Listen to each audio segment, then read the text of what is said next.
what is called lymphadenitis. So what is lymphadenitis? When the nodes or the lymph nodes are infected or inflamed, that's what we call lymphadenitis, just an inflammation of the nodes.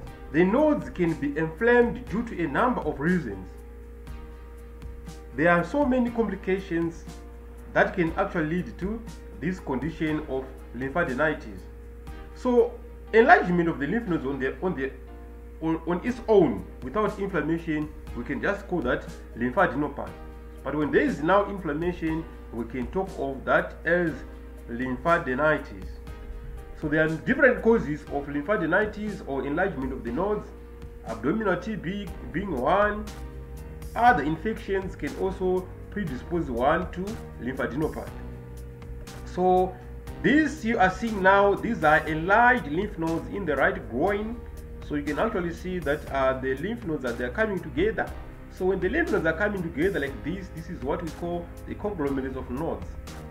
So when these lymph nodes are enlarged like that and actually tender at the same time with the hyperperfused or this hyperemia, we can actually then refer to that as our lymphadenitis. What you are seeing here, this is the hip joint or this is our hip bone. So here is the right groin region. So you can actually see that the nodes, they are very much enlarged. So you can actually appreciate this is the scan of the same patient in the abdominal region. You can see positive peristalsis. This is bowel movement you are seeing here. But in between the bowels, in the peritoneal space, there's a collection of free fluid, anechoic free fluid you are seeing here. This is actually consistent with abdominal ascites. So we are now seeing two markers of abdominal tuberculosis, which is our lymphadenopathy or enlarged nodes at the same time with ascites. So this is suggestive of abdominal tuberculosis. Unfortunately, that wasn't confirmed clinically at the time of recording this video.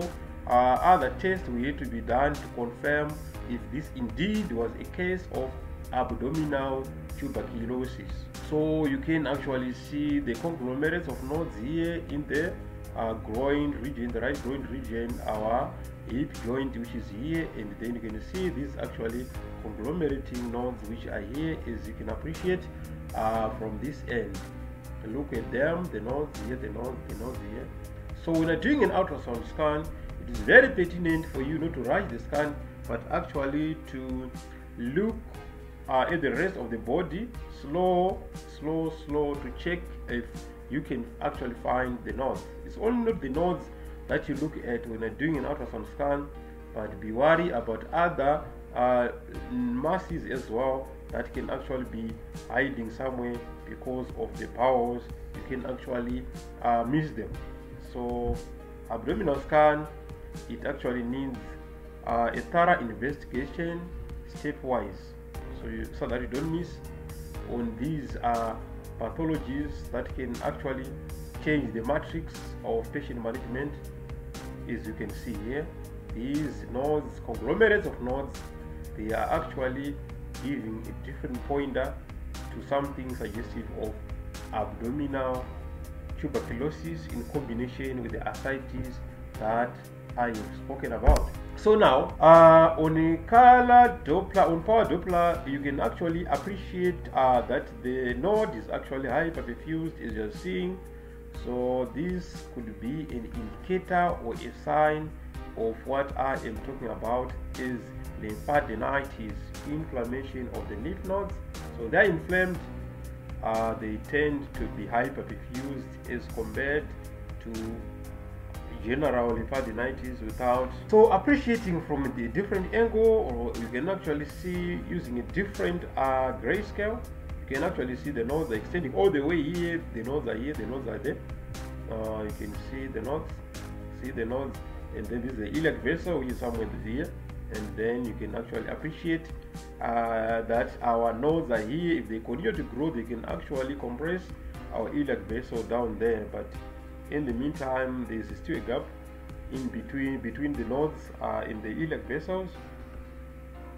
So as you can appreciate, the enlargement of the nodes, they are conglomerating, they're coming together, and again You can actually see these are bowels, and you can actually see this is clear anechoic free fluid in the peritoneal space. This is our ascites. So the combination of ascites and the nodes tells a different story.